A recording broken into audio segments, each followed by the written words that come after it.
Hello welcome to competitive exams library YouTube channel. మనకి group D results రావడం జరిగింది కదా. ఈ వీడియోలో మన గ్రూప్ డి ఎగ్జామ్లో మనకి ఎన్ని నార్మలైజ్డ్ మార్క్స్ వచ్చాయి, అలాగే మన రిజిస్ట్రేషన్ నెంబర్ మిస్ అయినా, అలాగే రోల్ నెంబర్ మిస్ అయినా ఏం చేయాలి, ఎలా మనం రిట్రీవ్ చేసుకోవాలనేది ఈ వీడియోలో చూద్దాం. సో వీడియో అనేది ఫుల్గా స్కిప్ చేయకుండా చూడండి, అప్పుడు మీకు ఇన్ఫర్మేషన్ అనేది క్లియర్గా తెలుస్తుంది.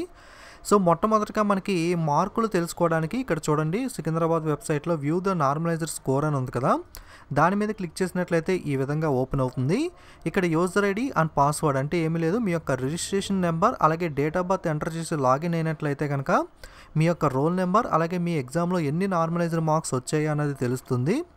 ఓకే, మీకు లాగిన్ అయిన తర్వాత ఈ విధంగా ఓపెన్ అవుతుంది. ఇందులో మీరు ఏ ఆర్ఆర్బీకి అప్లై చేశారు, ఏ జోన్, ఫర్ ఎగ్జాంపుల్ ఇక్కడ సికింద్రాబాద్ జోన్కి అప్లై చేయడం జరిగింది. అలాగే వీళ్ళ యొక్క రిజిస్ట్రేషన్ నెంబర్, అలాగే roll number, name of the candidate, అలాగే వీళ్ళకి ఎగ్జామ్లో వచ్చిన నార్మలైజ్డ్ మార్క్స్, అలాగే వీరు ఎగ్జామ్కి క్వాలిఫై అయ్యారా లేదా, అంటే సెకండ్ స్టేజ్ ఫిజికల్ ఎఫిషియన్సీ టెస్ట్కి క్వాలిఫై అయితే ఎస్ అని, లేకపోతే నో అని రావడం జరుగుతుంది. ఓకే, మీరు ఈ విధంగా రిజిస్ట్రేషన్ నెంబర్ కనుక మీకు గుర్తున్నట్టయితే మీరు లాగిన్ అవ్వడం ద్వారా మీ యొక్క రోల్ నెంబర్ని తెలుసుకోగలరు, అలాగే మీ యొక్క నార్మలైజ్డ్ మార్క్స్, అలాగే మీరు పాస్ అయ్యారా లేదా అనేది కూడా డీటెయిల్స్ తెలుస్తుంది. ఇన్ కేస్ మీ దగ్గర రిజిస్ట్రేషన్ నెంబర్ కూడా లేకపోతే ఏం చేయాలనేది ఇప్పుడు చూద్దాం. ఓకే, మీ దగ్గర రిజిస్ట్రేషన్ నెంబర్ కూడా లేకపోతే మీకు ఒక లింక్ అనేది ఇవ్వడం జరుగుతుంది. ఆ లింక్లో మీకు ఇక్కడ చూస్తున్నారు కదా, మొత్తం జోన్స్ అన్నీ కూడా ఇవ్వడం జరిగింది. మీరు ఏ జోన్ యొక్క రిజిస్ట్రేషన్ నెంబర్ తెలుసుకోవాలనుకుంటున్నారు, ఫర్ ఎగ్జాంపుల్ సికింద్రాబాద్ జోన్ యొక్క రిజిస్ట్రేషన్ నెంబర్ మీరు మిస్ చేసుకున్నారు, తెలుసుకోవాలి అనుకుంటే కనుక సికింద్రాబాద్ మీద క్లిక్ చేస్తే ఈ విధంగా ఓపెన్ అవ్వడం జరుగుతుంది. సో ఇక్కడ మీరు కింద గమనించవచ్చు, ఫర్గాట్ రిజిస్ట్రేషన్ నెంబర్ అని ఒక లింక్ కనబడుతుంది కదా, దీని మీద క్లిక్ చేసినట్లయితే మీకు ఈ విధంగా ఒక విండో ఓపెన్ అవుతుంది. మీ డేట్ ఆఫ్ బర్త్ అనేది మీకు గుర్తుంటుంది కాబట్టి ఇక్కడ మీ యొక్క డేట్ ఆఫ్ బర్త్ అనేది ఎంటర్ చేయండి.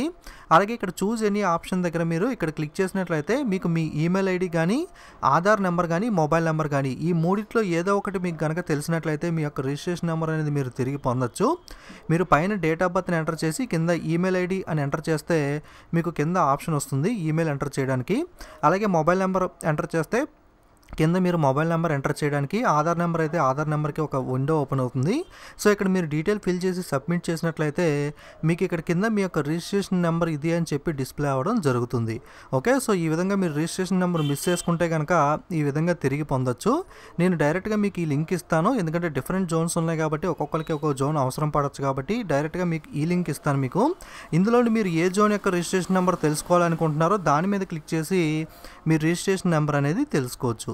ఓకే, మీకు వీడియోలో ఇన్ఫర్మేషన్ అనేది హెల్ప్ఫుల్ అయితే తప్పకుండా వీడియోని లైక్ చేయండి, అలాగే కామెంట్ చేయండి. మీ ఫ్రెండ్స్ అందరికీ కూడా షేర్ చేస్తే వాళ్ళు కూడా ఇన్ఫర్మేషన్ అనేది తెలుసుకుంటారు, ఎందుకంటే చాలామంది మనకి రిజిస్ట్రేషన్ నెంబర్ మిస్ చేసుకుని ఇబ్బంది పడుతున్నారు కాబట్టి వాళ్ళకు కూడా హెల్ప్ఫుల్ అవుతుంది. సో తప్పకుండా లైక్, కామెంట్, షేర్ చేయండి. అలాగే మరిన్ని వీడియోస్ మీరు మిస్ అవ్వకుండా చూడాలి అనుకుంటే తప్పకుండా ఛానల్ని సబ్స్క్రైబ్ చేసుకుని పక్కన ఉన్న బెల్ ఐకాన్ మీద కూడా క్లిక్ చేయండి. Okay, thank you.